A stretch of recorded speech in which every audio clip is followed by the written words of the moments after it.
You know, we've seen and heard a lot about pepper spray lately. It hurts badly if you get hit in the face. We've seen the images all around the country. It's quite commonly used by law enforcement. Some say too commonly, though. It's supposed to be non-lethal. But tonight, Fox 13 investigative reporter Doug Smith shows us a very disturbing picture and reveals some new evidence in a story he first broke last August. It's the picture of a tourist who came to Florida and was repeatedly pepper sprayed. He died in pain, and nobody is willing to take the blame.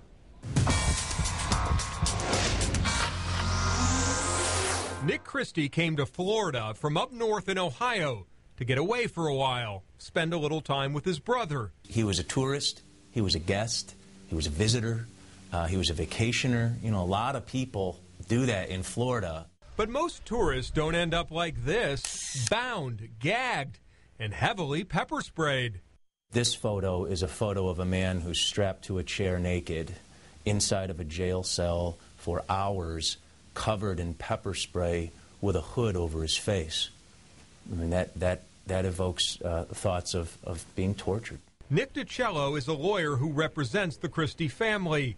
This deeply disturbing photo, obtained by Fox 13, was taken in the final hours of Nick Christie's life.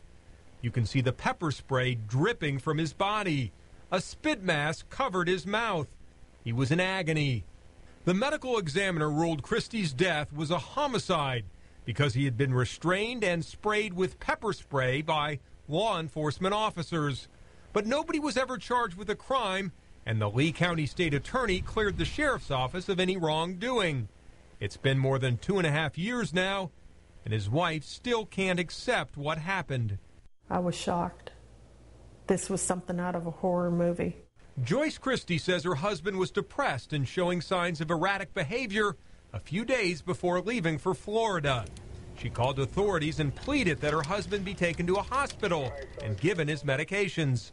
Instead, he was taken to the Lee County Jail for disorderly intoxication. Her lawsuit alleges he was pepper sprayed 10 times over a 48-hour period, at times while in a restraint chair. That's him in the chair in this jail surveillance video. There's an allegation that he was pepper sprayed when he was restrained. Can you see a reason for doing that? I cannot. Tom DePaula spent more than 30 years in law enforcement at TPD and the Hillsborough County Sheriff's Office.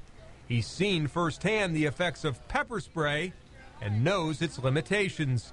The purpose is to incapacitate the person temporarily, that's the key word, long enough so that you can restrain them. So you don't pepper spray them when they're restrained?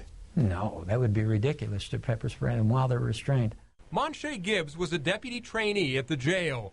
She broke her silence in this video deposition obtained by Fox 13 Investigates.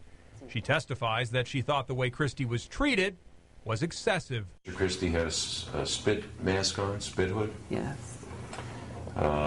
Could you see that he was he naked? Yes. He was. Completely naked? Completely naked. Gibbs said Christie pleaded with guards to take off the spit mask because he couldn't breathe. He later died at the hospital. His heart failed from the shock of the pepper spray. It was almost like he was tortured. Nobody should have to go through what we went through. The Sheriff's Office declined comment on our story because of Joyce Christie's lawsuit, which is scheduled for trial sometime, looks like the middle of next year right now. So Mark. let's back up a second. Nobody was fired or even disciplined over this. Yeah, even though it was ruled a homicide does not necessarily mean that it was a criminal act. Everybody was cleared. Now, it's worth noting that the Florida courts have ruled on this issue.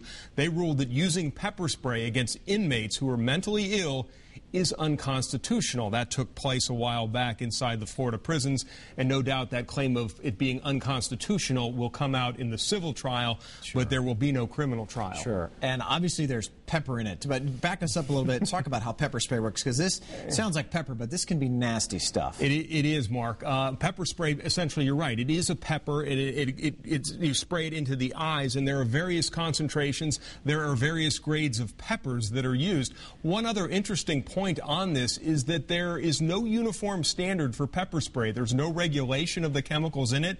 And in fact, there's the Trade Secrets Act protects the manufacturer from having to disclose exactly what's in the pepper spray. So OSHA, the FDA, nobody regulates this sort of thing. So you don't essentially know exactly what's in that pepper spray, which is a fascinating story that we're going to follow up on. Yeah, considering it's been around for so many years that it's really taken this long, maybe to get this far.